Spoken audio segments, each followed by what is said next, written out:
Olá! Hoje o nosso encontro é muito especial porque nós vamos ter uma palestra falando sobre o direito do trabalho, suas novidades, controvérsias, pontos difíceis e talvez até complicados da jurisprudência trabalhista com um ícone do direito do trabalho, um imortal do direito do trabalho. Nada mais, nada menos que o ministro Maurício Godinho.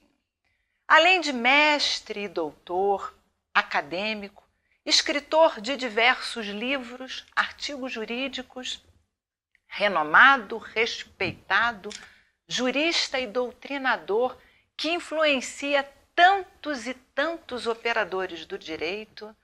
Além disso, é ministro do TST e tem a honra, e temos todos a honra de receber este ícone para uma conversa do direito do trabalho. A entrevista de hoje terá 3 blocos. Em cada bloco, teremos 3 a 4 perguntas dirigidas ao ministro. E o primeiro tema que será debatido é um tema bem moderno, é um tema debatido cada vez mais nos nossos tribunais, não só aqui no TST, mas também em todas as varas do trabalho, no dia a dia. Diz respeito aos direitos da personalidade do empregado, do trabalhador. Cada vez mais, e principalmente depois da Constituição de 88, percebemos situações de assédio moral, assédio sexual, violências à sua privacidade, à sua dignidade. E a pergunta que eu dirijo ao ministro é: prezado Maurício Godinho, seja bem-vindo. Gostaria de saber qual é a sua opinião a respeito dos direitos deste trabalhador, quando o empregador pode ser responsabilizado por um dano moral, quando se violenta a personalidade do trabalhador. E mais ainda, dentro da perspectiva do cálculo da indenização por um dano moral. Essa indenização teria cunho reparatório e ou apenas como medida pedagógica punitiva? Olá, é um prazer muito grande estar aqui, é uma satisfação muito grande.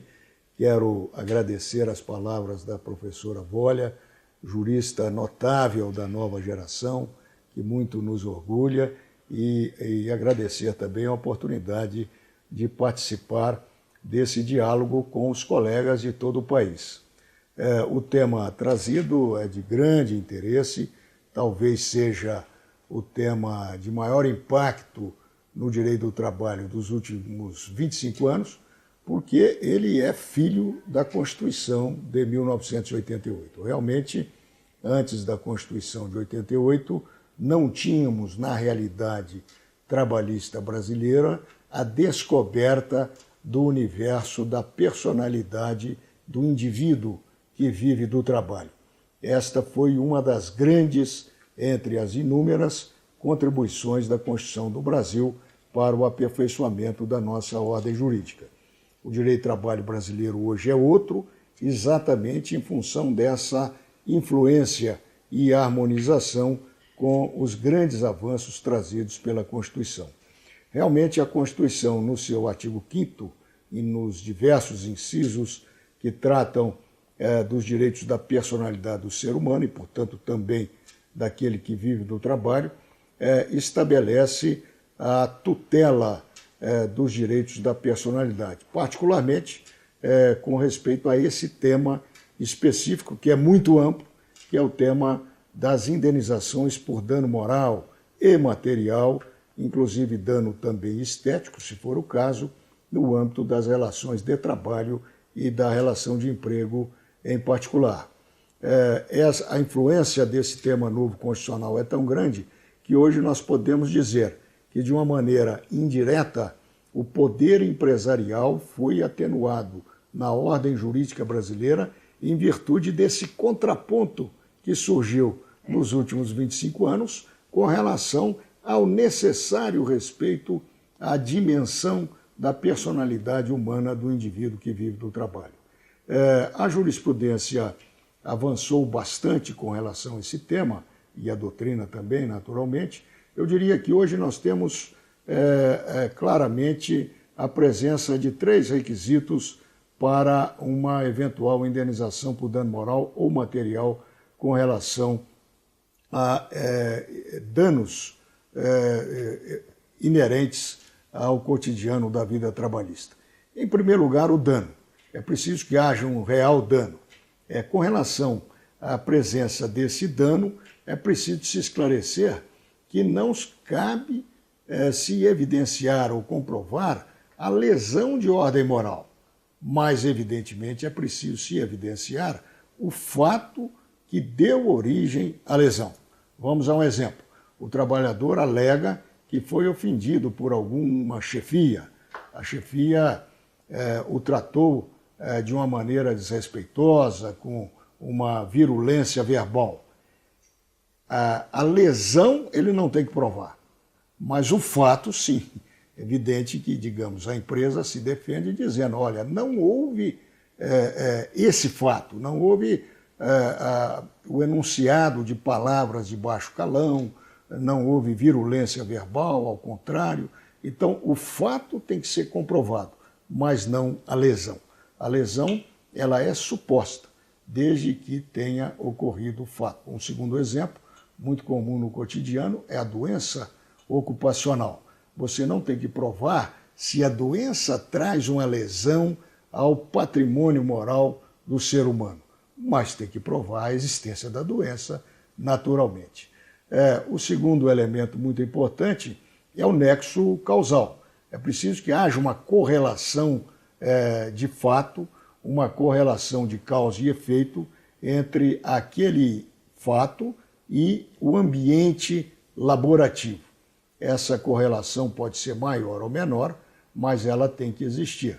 Evidentemente, se o indivíduo, quando está de férias, ele sofre uma lesão, um acidente quando se dirigia à praia com a sua família, isso não tem nenhuma correlação com a relação de emprego. Então é preciso que haja uma correlação, um nexo de causalidade, é o segundo elemento. O terceiro elemento, que é também bastante importante, é a culpa, como regra geral, a culpa do empregador ou de suas chefias. Com relação à culpa, a jurisprudência dos últimos anos tem avançado com relação a esse tema, fazendo uma distinção muito interessante. Se tratar de danos derivados da infortunística do trabalho, acidentes do trabalho, doenças ocupacionais ou doenças profissionais, a culpa é presumida. Por que razão?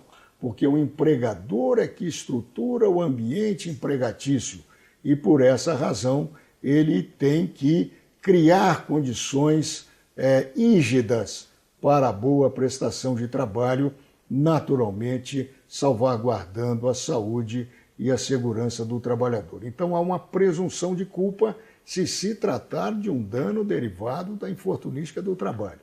Mas isso não pode ser estendido a outras situações. Aquele primeiro exemplo de ofensas verbais ao trabalhador. Aí não há presunção, é preciso haver a prova do fato, conforme vimos naturalmente. Não se pode inferir aí uma presunção de culpa. Com relação a esse terceiro elemento, há uma outra peculiaridade muito interessante, que é a possibilidade de se ter uma responsabilidade objetiva do empregador em algumas situações específicas, ou seja, aquelas situações em que o risco inerente ao trabalho seja tamanho, ou o risco inerente à atividade do empregador seja tamanho, que a ordem jurídica defere uma vantagem especial protetiva à vítima, que é a responsabilidade objetiva do empregador. Se tratar de uma situação de risco acentuado, vamos a um exemplo bastante tranquilo. O vigilante bancário, o trabalhador que trabalha no setor de segurança, obviamente que a atividade dele é de alto risco e aí a responsabilidade por algum dano que ele sofra, ainda que não seja culpa do empregador, um assalto, mas aí a responsabilidade é objetiva, porque o risco inerente à atividade é muito acentuado.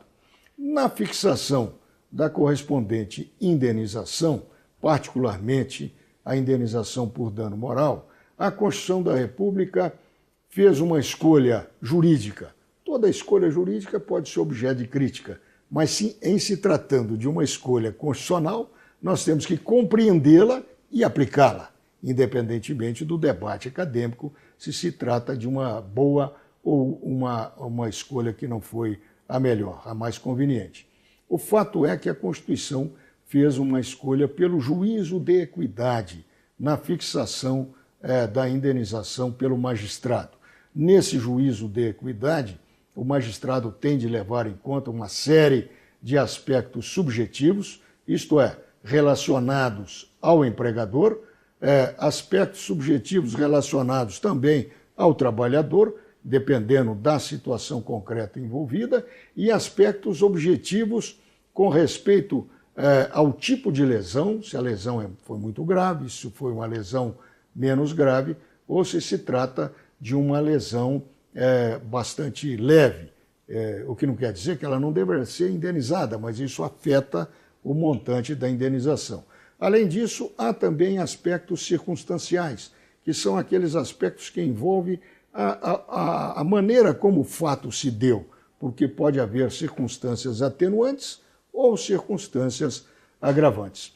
Feito esse juízo de equidade, que não é inteiramente subjetivo, ele deve levar em consideração esses aspectos mais reais envolvendo a situação, a fixação da indenização ela é efetivamente produto de um arbitramento judicial. Nesse arbitramento judicial, não há dúvida que a indenização tem um caráter, uma natureza reparadora. Ela deve procurar, em alguma medida, trazer uma compensação, um conforto para aquele que foi ofendido. Mas a indenização tem também, naturalmente, por sua própria natureza, pelo seu próprio caráter, uma dimensão pedagógica. A dimensão pedagógica é inerente à ordem jurídica.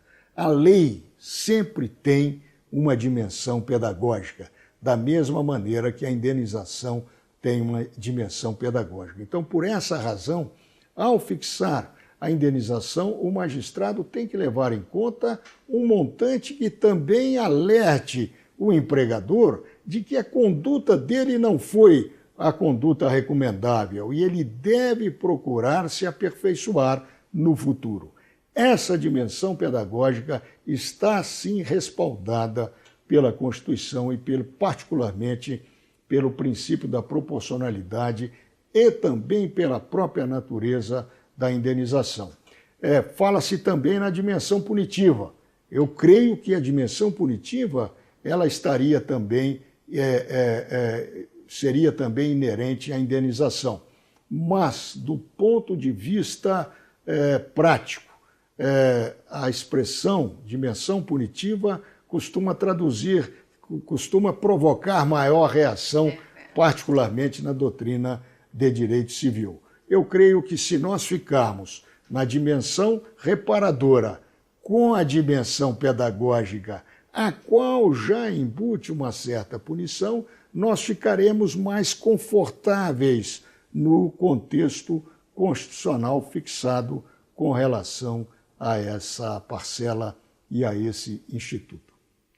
Bom, isso quer dizer que a indenização por dano moral, ela tem não só o caráter compensatório, como também de pena exemplar ou de medida pedagógica. Exatamente. Muito mais no sentido que o empregador mude o seu comportamento que naquele de apená-lo ou de retirar-lhe valores exorbitantes. Então, vamos passar para uma próxima pergunta. E essa tem a ver com a duração do trabalho, com a jornada. O país tem vivenciado uma crise econômica, além das novas tecnologias e novas profissões. E, com base nisso, novos lapsos temporais têm aparecido, seja por conta das tecnologias, né, o tempo é o trabalho, da conexão constante do trabalhador. E gostaria de saber, na sua opinião, quais esses lapsos temporais não fariam parte da jornada de trabalho de um empregado? Qual seria um exemplo ou mesmo que não seja a sua opinião, uma constante dos tribunais? Isso é uma jurisprudência que tem se demonstrado desfavorável ao trabalhador. Sem dúvida. A tendência do direito do trabalho é, com relação à duração do trabalho, procurar trazer para o âmbito regulamentar desse ramo especializado do direito todos aqueles tempos que o trabalhador, de uma maneira ou de outra, em função do contrato de trabalho, ele utiliza para alcançar e cumprir a prestação de serviço. Então, o direito do trabalho tem uma tendência de trazer para dentro das suas regras os diversos lapsos temporais que existem. Vamos a um exemplo prático. O trabalhador chega numa empresa que tem uma planta empresarial muito grande, a partir do momento que ele entra na portaria, em tese, em princípio, pelo avanço do direito do trabalho, ele já estaria à disposição. É o que a súmula 429 do TST fala. Por quê? Porque dentro daquele espaço, embora ele não esteja efetivamente prestando serviço, ele está submetido ao poder empresarial. Tanto que, se ele cometer ali alguma infração, poderá sim ser punido. Então, há uma tendência do direito do trabalho de incorporar esses tempos que não são exatamente tempos diretos de efetiva produção. Outro exemplo é a súmula 266, que fala do período residual dos cartões de ponto, conforme sabemos, excluídos os lapsos até no máximo 5 minutos em cada polo da entrada e saída da prestação de serviço. Entretanto, é claro, nós sabemos que o direito do trabalho não pode exagerar muito. O trabalhador, todo trabalhador especializado, ele obviamente vai para sua casa e lá sempre falar algumas leituras, alguns estudos para se aperfeiçoar. O trabalhador normalmente também, principalmente o trabalhador de natureza intelectual, vai buscar sempre se aculturar com os grandes avanços da tecnologia fora da prestação de serviço. Isso para que ele consiga se tornar um trabalhador com melhor possibilidade de inserção no próprio mercado de trabalho. A legislação não tem a tendência, naturalmente, de incorporar todos esses tempos como parte de um contrato de trabalho existente. Seria um exagero. Entretanto, embora se considere naturalmente um exagero se incorporar todo o tempo em que o trabalhador esteja mentalizado em torno da prestação de serviços, o fato é que hoje, com as novas tecnologias, existem tempos em que o trabalhador está mais conectado de uma maneira forte à prestação de serviços por meio aí dos nossos celulares, por meios da internet, dos computadores. E a ordem jurídica hoje, com muita sabedoria e com muita prudência ao mesmo tempo, para não exacerbar a tutela, ela já passou a considerar que, dependendo da forma de conexão que o trabalhador tenha com o empregador e com a necessidade do trabalho, ele pode estar, sem dúvida nenhuma, ou numa situação de disponibilidade, ou pelo menos numa situação de sobreaviso. É o que fala também a nova versão da súmula 429 do TST. É muito comum, nós temos visto isso muito em processos judiciais, algumas categorias, alguns tipos de trabalhadores, eles ficam quase que com uma espécie de plantão. É um plantão relativamente light, é bem verdade, ele pode ir para casa, ele pode fazer algumas coisas pessoais, mas ele está ali com o celular ligado e faz parte de uma escala de plantão, em geral, nos fins de semana, em algumas categorias profissionais. Então, nessa situação, esse tempo, sim, pela força da sua conjugação ao sistema de trabalho da empresa, esse tempo é computado. Mas é computado de uma maneira menos forte. Ele não é exatamente remunerado à base plena da hora de trabalho do trabalhador, mas à base de 1/3 é a chamada hora residual prevista pela CLT, no artigo 244 da CLT e hoje incorporado na súmula 429, é a base de 1/3. Ou seja, é uma maneira da ordem jurídica, vislumbrando uma certa peculiaridade, não onerar excessivamente o empregador, mas também não deixar de reconhecer que o trabalhador teve o seu tempo de trabalho, o seu tempo individual limitado pela necessidade empresarial. É interessante essa tensão que nós temos percebido e nos últimos 25, 30 anos isso tem se tornado muito forte entre esses tempos residuais e a sua inserção no direito do trabalho. É verdade, sempre um grande prazer, né, ouvir as palavras do ministro já colocadas no seu excelente compêndio de direito do trabalho. E vamos passar agora para a remuneração, para o salário. Também há uma tendência dos últimos anos, acho também muito em decorrência da grande crise econômica que o país vem atravessando, ora um pouco melhor, ora um pouco pior, mas, de fato, o que se percebe no dia a dia é que a cada momento, seja por lei ou por norma coletiva, o trabalhador vem recebendo parcelas com nomenclaturas diferenciadas, talvez até antigas parcelas, com novas nomenclaturas, e sem que elas integrem ou tenham natureza salarial. É o caso da verba de representação, é o caso da contrato de aluguel de veículo, de motocicleta, o direito de arena. Nós temos visto a cada dia, stock option, a cada dia a criação de novos direitos ou de velhos direitos com novos nomes. E eu gostaria de saber, na sua opinião, na sua visão, quais seriam os requisitos para uma parcela ter ou não ter natureza salarial? E se também há essa tendência de retração, de tentar se ponderar, como se fez no sobreaviso ou nos lapsos temporais, também algumas parcelas pagas ao empregado. Sem dúvida, essa é uma tendência também bastante curiosa nas últimas décadas que nós temos percebido.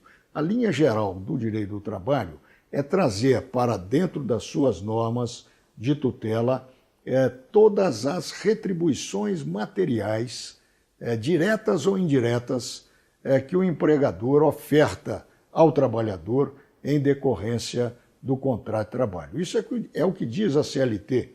A CLT define muito bem salário como aquela contraprestação que o empregador confere ao trabalhador em virtude do contrato de trabalho.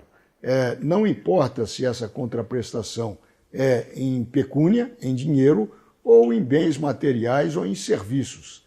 Então, de maneira geral, como regra geral, a tendência do direito do trabalho seria de conferir natureza salarial a toda parcela de natureza econômica, de natureza material, que fosse entregue ao trabalhador em virtude da existência do contrato de trabalho. Entretanto, não só a criatividade humana, como também, às vezes, a necessidade que o legislador percebe como estratégia de gestão, como estratégia de política pública, acabou criando uma série de exceções. A verdade é essa. Nós temos a própria Constituição da República, interessante.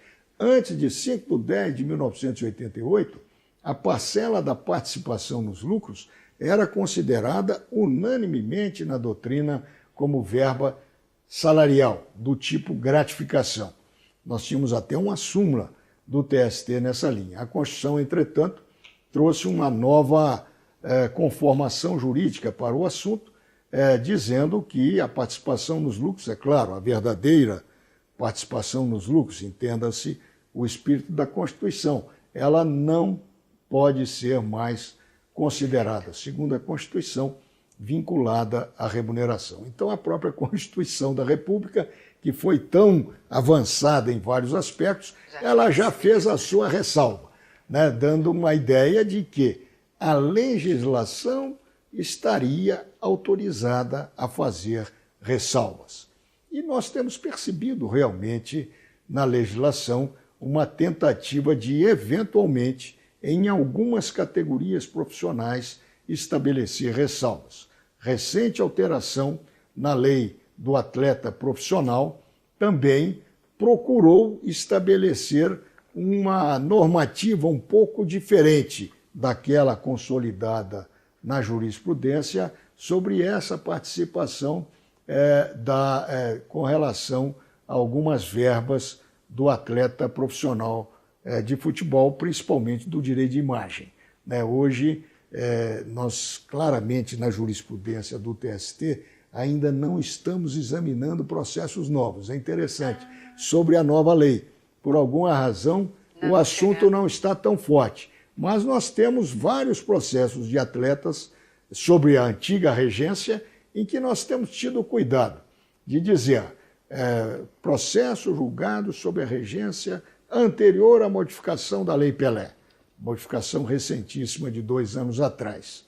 Ou seja, ainda não definimos a nova jurisprudência, mas parece que realmente o texto da nova lei diz que essa parcela tem natureza civil e essa parcela também é entregue pelo sindicato dos atletas profissionais de futebol e rateada entre os atletas. Ou seja, parece que a lei, vamos ter que sentir como que a jurisprudência enfrenta do ponto de vista prático a matéria, mas parece claro que a nova lei deu uma conformação jurídica um pouco diferente à parcela. Isso ocorre também pela negociação coletiva trabalhista. A jurisprudência hoje admite, já temos várias OJs que tratam do tema, enfocando situações de entidades empresariais específicas, mas que nós poderíamos inferir como uma regra mais ampla, no sentido de que, se uma parcela nova é entregue ao trabalhador por força da negociação coletiva e a negociação coletiva diz que aquela parcela não tem natureza salarial, essa regra não seria, em princípio, inválida. Isso tem ocorrido muito na negociação coletiva com respeito à verba do auxílio alimentação, ajuda à alimentação e o nome que tenha, cesta básica, cesta alimentação, etc. Tem sido muito comum na vida trabalhista e a jurisprudência tem acolhido essa exclusão da natureza salarial. Mas o que nós percebemos é que se trata de situações pontuais. Essa revivescência de parcelas antigas com um novo formato, sem autorização legal, naturalmente que eu creio que o direito do trabalho não aceita. Um bom exemplo é a verba representação. Essa verba, ela é manifestamente, em princípio, como regra geral, se não houver um respaldo legal específico, que de maneira geral não existe, essa verba tem natureza salarial. Por quê? Porque é um acréscimo pecuniário dado ao trabalhador em virtude de uma função mais elevada que ele exerce, mas aquela função é inerente ao exercício e o cumprimento do contrato de trabalho. Muito bom, né? É sempre muito bom ouvir alguém tão estudioso, tão culto no direito do trabalho, para não dizer também na vida, né? Bom, vamos mudar um pouquinho o rumo dessa prosa, né? Parafaseando aqui os mineiros, tentando falar um pouquinho a língua do ministro, vamos tentar falar um pouquinho do direito coletivo. Nos últimos anos, percebemos um avanço no direito coletivo se comparado àquele modelo dos anos 30 e 40, inicialmente adotado pela nossa legislação. Quais seriam esses novos avanços e os impasses e até os impactos disso no nosso dia a dia? Sem dúvida nenhuma, a Constituição da República ela trouxe modificações significativas no direito coletivo. Nós poderíamos dividir esse debate em 3 tópicos rapidamente. Primeiro, as modificações que surgiram já no texto original de 5/10 de 1988, que são a instituição de uma efetiva liberdade de associação e liberdade sindical e da autonomia dos sindicatos no Brasil. Essa liberdade de associação e liberdade sindical ocorreram no sentido de que se eliminou qualquer possibilidade jurídica, como havia anteriormente a 5/10 de 1988, de intervenção do Ministério do Trabalho e Emprego na vida dos sindicatos, seja afastando chapas sindicais, seja fazendo fechamento ou intervenção provisória ou definitiva em entidades sindicais. Hoje, apenas por processo judicial é que se pode fazer uma eventual intervenção, fato que raramente nós encontramos na vida real trabalhista. Então, esse foi um grande avanço que a Constituição trouxe em comparação com o modelo anterior. Um segundo avanço muito importante foi um incentivo manifesto à negociação coletiva trabalhista em contraponto com o sistema anteriormente vigente no país. Uma terceira mudança muito importante foi o reforço do papel representativo dos sindicatos, por meio não só da garantia da liberdade e autonomia sindicais, como também por meio da negociação, por meio da substituição processual ampla que a Constituição garantiu para os sindicatos, e por meio também da determinação expressa na Constituição de que a negociação coletiva tenha sempre a presença de, no mínimo, o sindicato dos trabalhadores. Então, houve um reforço também do papel do sindicato. Outras mudanças importantes no plano do direito coletivo estão no fortalecimento da Justiça do Trabalho e do Ministério Público do Trabalho. Por que razão? Porque, indiretamente, essas duas instituições passaram a ter um papel muito importante para a efetividade do direito do trabalho e para a receptividade às ações coletivas, coisa que efetivamente não havia antes de 5/10 de 88, salvo com relação ao dissídio coletivo, que era uma figura pioneira na década de 40 e 50, mas que hoje perdeu a primazia em função das grandes ações coletivas que se tornaram mais comuns no processo do trabalho. Então, houve um processo de avanço muito grande trazido pela Constituição. Esse processo de avanço trazido pelo texto original de 1988 foi incrementado por 2 emendas constitucionais. Então, olhando a linha do avanço, nós temos a emenda 24 de 1999, que extinguiu a representação classista e, com isso, pôs fim a um instrumento de cooptação do sindicalismo que havia na velha ordem jurídica e que não foi extinto esse instrumento pelo texto original de 88, mas felizmente 11 anos depois foi colocado a termo pela emenda número 24. Além disso, a emenda 45, alguns anos depois, de dezembro de 2004, trouxe 2 inovações muito importantes que fortaleceram também, direto ou indiretamente, o direito coletivo do trabalho, no sentido de um projeto mais democrático, mais eficiente, mais na linha do próprio projeto constitucional de 1988. A emenda 45 ampliou a competência da Justiça do Trabalho, levando para o Judiciário Trabalhista todas aquelas ações principais ou conexas que tivessem correlação com a questão trabalhista maior. E, com isso, pacificou a jurisprudência no sentido de que todos os conflitos relacionados à greve são de competência da Justiça do Trabalho, não importa se a ação é civil, como, por exemplo, ações de reintegração de posse, possessórias, de qualquer ordem, a competência passa a ser claramente da Justiça do Trabalho. Sempre entendemos que fosse, mas havia uma dissensão na jurisprudência e a Constituição resolveu esse problema. Também a Constituição trouxe, a reforma constitucional 45, a emenda 45, trouxe vários outros litígios para o âmbito do judiciário trabalhista, aperfeiçoando, sob esse ponto de vista, o funcionamento de um verdadeiro sistema trabalhista brasileiro com a participação do Poder Judiciário. E a emenda 45 trouxe uma mudança também no dissídio coletivo, mudança essa que teve grande importância. Ela reduziu a amplitude do dissídio coletivo através de um certo artifício processual, é bem verdade, que é a criação de um pressuposto processual do comum acordo entre as partes para que fosse válida a veiculação do dissídio coletivo.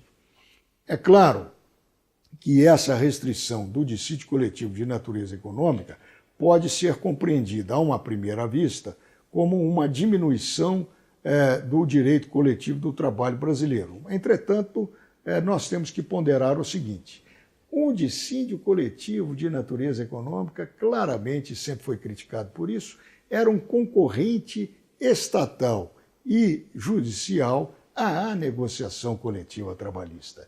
E os sistemas democráticos do mundo ocidental, todos eles sempre delegaram à negociação coletiva trabalhista o papel de reger essa matéria, e não ao Estado.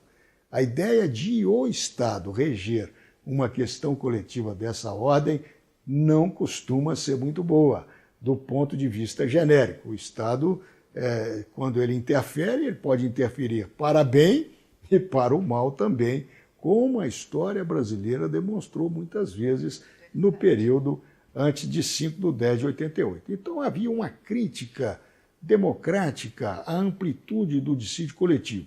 Com a restrição alcançada pela emenda 45, o dissídio coletivo de caráter econômico ficou limitado às situações de comum acordo, que são muito raras, e principalmente à situação de greve.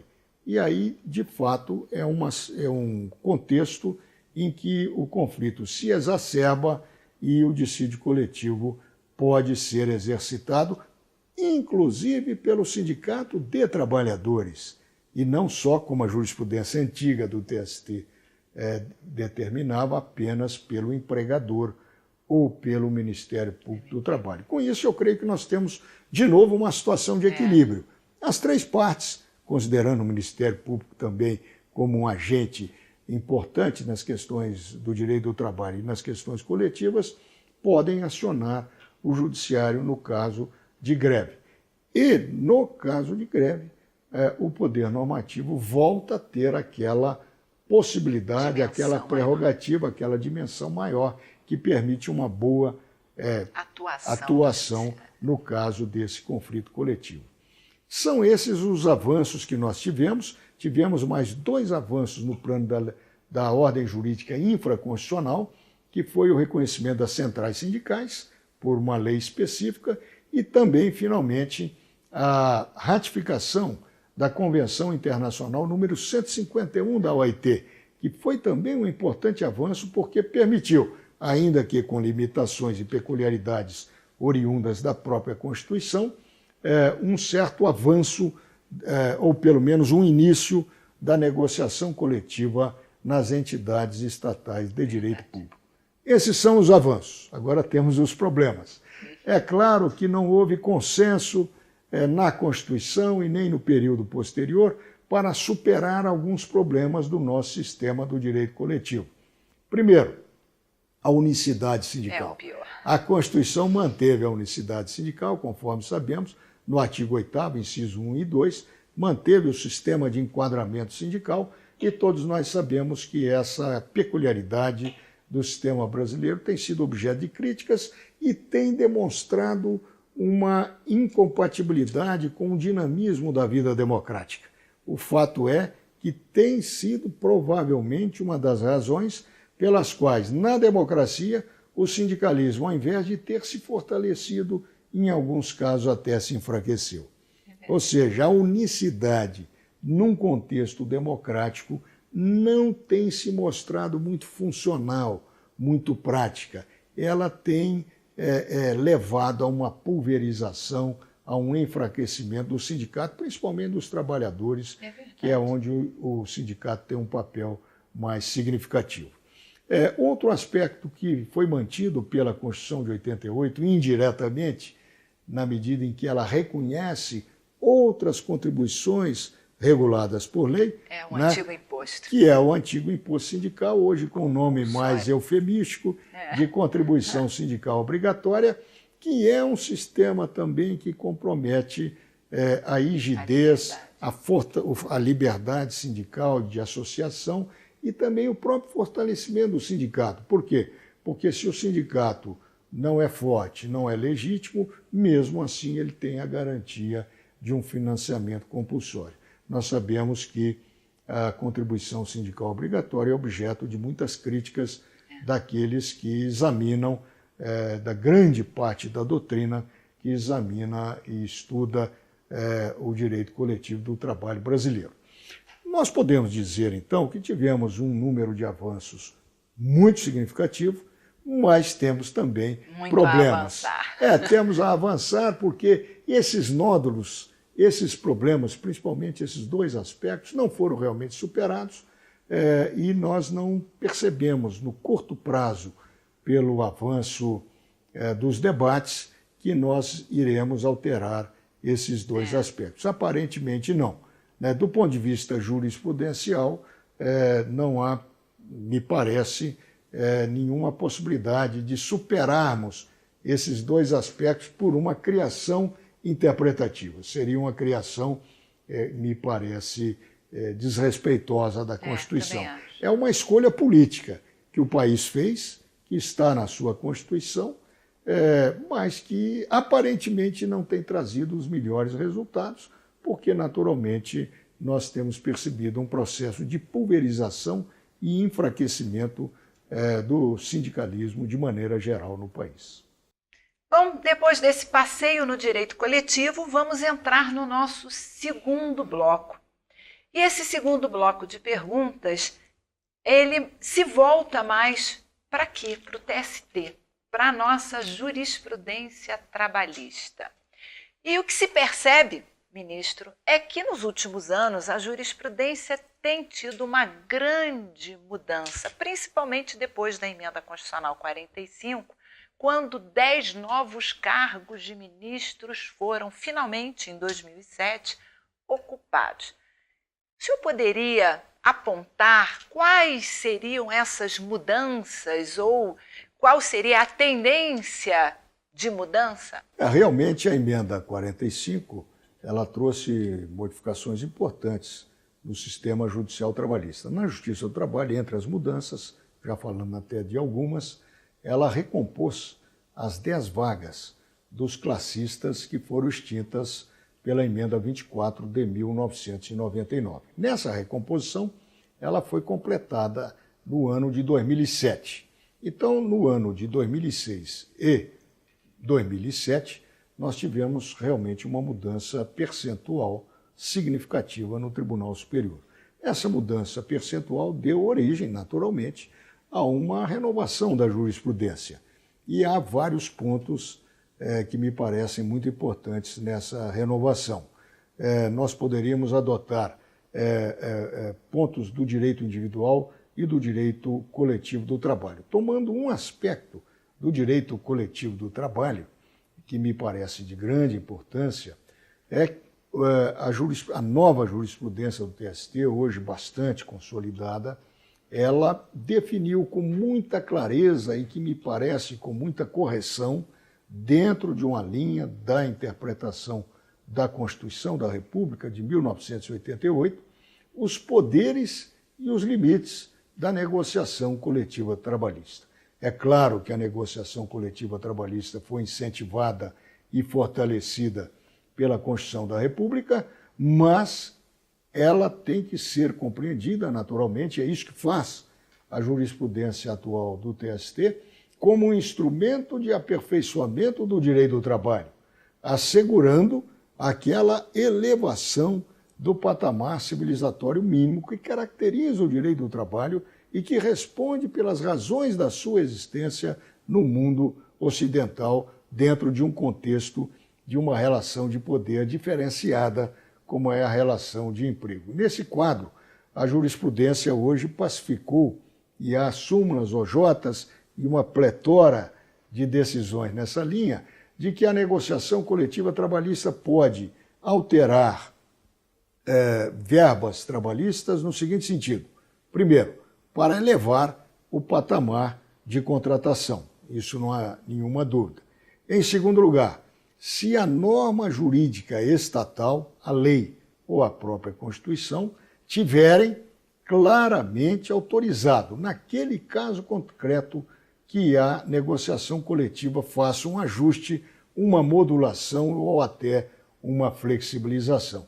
Mas é preciso que haja autorização normativa evidente da ordem jurídica.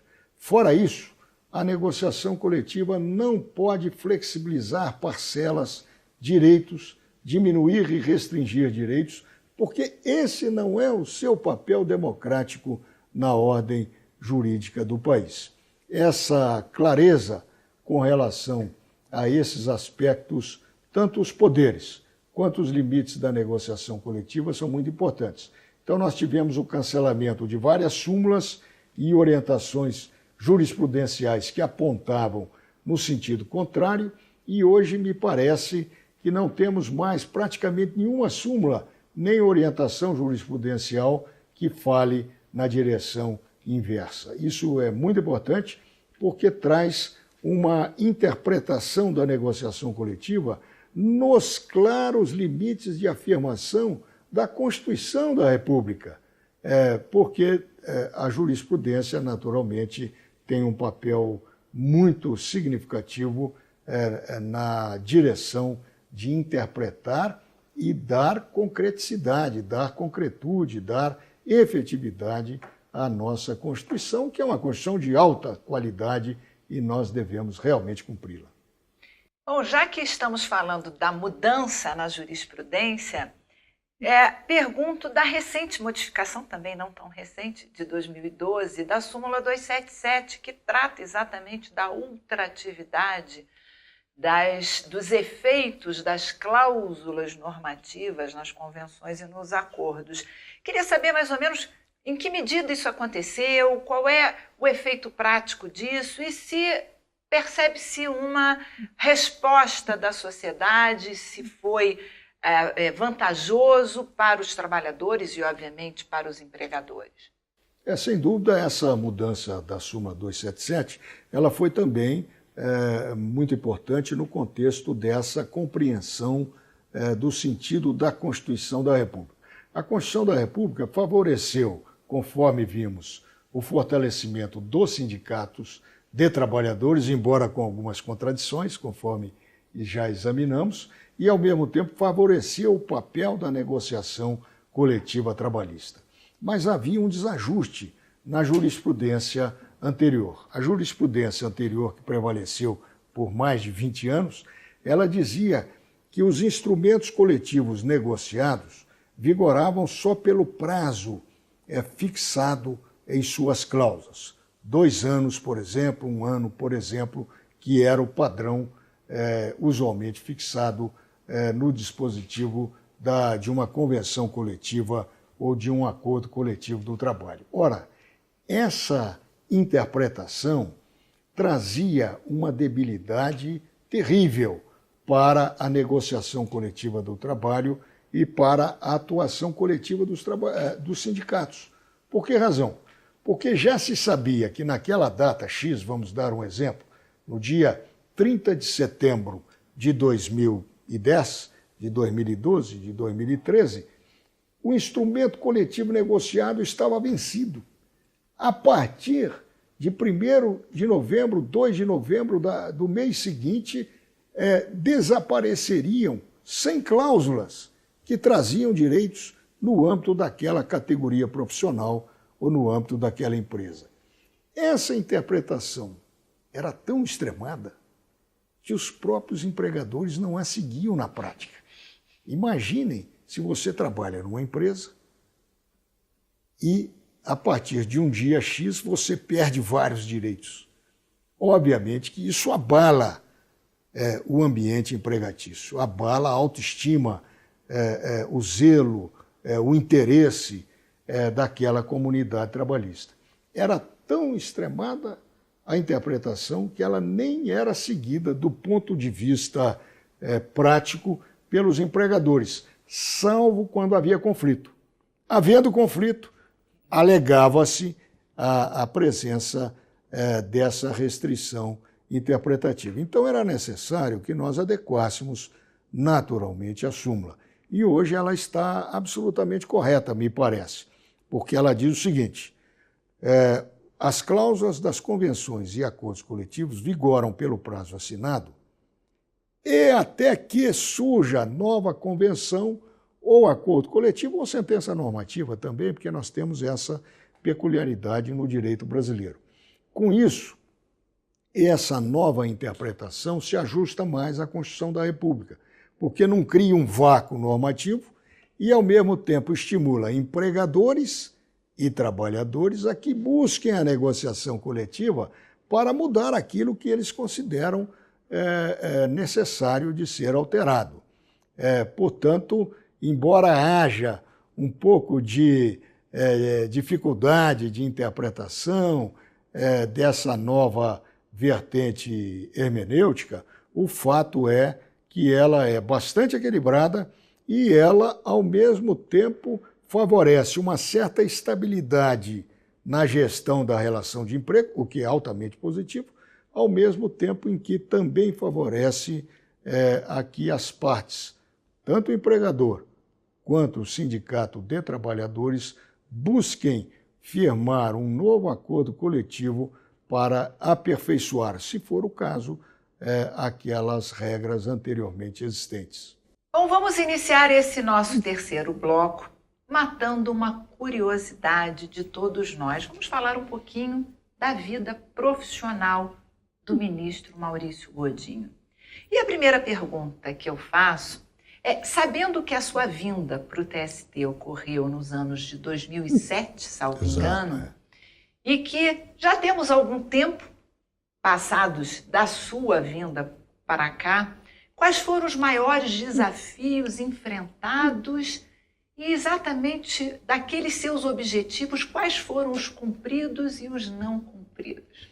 Sem dúvida, a vinda para o Tribunal Superior do Trabalho, eu como juiz de carreira, fui juiz de primeiro grau, ainda da época da Junta de Conciliação e Julgamento, trabalhei em varas ou juntas menos assoberbadas de trabalho e também em juntas e varas bastante assoberbadas, como a primeira vara e junta de conciliação e julgamento de Belo Horizonte, que tinha o maior número de processos. Depois fui desembargador do TRT de Minas e finalmente vim para o TST realmente em final de 2007. E o TST é bastante diferente, embora com vários pontos de harmonização, mas por duas razões. A diferença está em duas razões. Primeiro, uma altamente positiva, a circunstância de ser um tribunal nacional e, com isso, nós passamos a ter uma proximidade com todo o Brasil. Isso foi um impacto na minha vida profissional muito importante e me trouxe muita satisfação, porque nós passamos a conhecer realmente a argumentação, a visão, o enfoque de cada região, e é interessante como as regiões brasileiras são muito ricas nessa análise e enfrentamento da vida real trabalhista, do nosso direito de trabalho, da Constituição, de maneira que aprendi demais nessa novidade nacional que o TST nos propicia. Um aspecto que nos causa bastante susto inicialmente é o volume de trabalho. Eu recebi um estoque acumulado de cerca de 12 mil processos. Imagine isso o que significa um estoque de 12 mil processos que se recebe no dia da posse. No dia seguinte da posse, você tem a notícia de que estão ali te esperando 12 mil processos. E o nível de distribuição do TST é muito elevado. Naquela época, em 2007, 2008, o nível de distribuição estava à base de 600 a 700 processos de relator por mês. E esse índice foi crescendo. Hoje estamos a uma base de 1.000 processos de relatoria por mês. Isso faz com que nós tenhamos que colocar em pauta, no mínimo, desde aquela época, cerca de 1.000 a 1.200 processos de relator por mês, para que se consiga dar conta daquilo que chega e, ao mesmo tempo, baixar o estoque. A minha meta, desde o início, foi zerar o meu estoque, trabalhar com estoque de 2 a 3, até no máximo 4 meses de distribuição mensal. E, ao mesmo tempo, não perder a qualidade. É um desafio realmente muito difícil e que traz uma dificuldade prática muito grande. É claro que nós temos aqui uma equipe, uma estrutura espetacular, notável, e isso é fundamental para o bom desempenho do nosso trabalho. Aliás, é imprescindível. Sem essa estrutura, não seria possível realizar esse trabalho. O fato é que conseguimos alcançar um bom resultado e trabalhamos já há 2 anos com uma média de estoque de processo no gabinete à base de menos de 3 distribuições. Não são 2, mas são nessa faixa entre 2 a 3 distribuições mensais por mês, que é o nosso estoque já há 2 anos que alcançamos. Temos o objetivo da qualidade, nós perseguimos assim com muita insistência, porque achamos que é fundamental para um tribunal que tem o dever constitucional de fazer a jurisprudência, é fundamental que os votos tragam realmente um debate que o país inteiro faz, os regionais fazem com grande profundidade sobre os temas trabalhistas, e é preciso que o voto, o acórdão do TST, expresse essa inteligência brasileira construída nas 24 regiões que compõem o nosso sistema judicial trabalhista. Naturalmente que nós temos que fazer também um cotejo entre os processos mais simples e os mais complexos. Os processos mais simples têm que ter uma solução objetiva, prática e simples, sob pena de não se conseguir dar conta do trabalho. Então, isso nós fazemos. Nós temos a grande maioria das nossas decisões seguem um modelo mais simples. São aqueles processos em que se tem uma solução já consolidada ou uma solução já absolutamente uniformizada na jurisprudência e, portanto, não é necessário se fazer um voto alentado. Entretanto, nós temos também a preocupação de equilibrar isso com aqueles votos mais alentados em que procuramos enfrentar com maior vagar os grandes temas do nosso direito do trabalho contemporâneo. Achamos que cumprimos o papel, mas tivemos uma decepção importante. Depois de cumprido esse papel, continuamos a trabalhar tanto quanto antes. Isso para nós foi uma grande decepção. Eu imaginei, falei, olha, com 5 anos de TST, aí vou trabalhar menos, mas continuo trabalhando tanto quanto, levando 40, 50 processos para casa, votos para casa todo dia, praticamente, na média. Para se chegar a 1.000, é só fazer a conta, nós temos que ler nessa faixa. Então, me parece que é uma peculiaridade do sistema jurídico brasileiro em que realmente haja muito processo e eu creio que, sob esse ponto de vista, nunca teremos uma situação de conforto pessoal muito grande. Mas como nós, né, professora, nós temos verdadeira paixão pelo que fazemos, é o que nós queremos fazer na vida, estudar e trabalhar o nosso direito do trabalho, o nosso direito constitucional, de maneira que eu me realizo bastante com esses desafios que nós temos aí cotidianamente. Parabéns. Bom, vamos então à nossa última pergunta, uma grande curiosidade. Queremos saber, né, não só eu, mas todos nós, como é que se consegue conjugar ser jurista, professor, acadêmico, ministro, pai, avô, marido?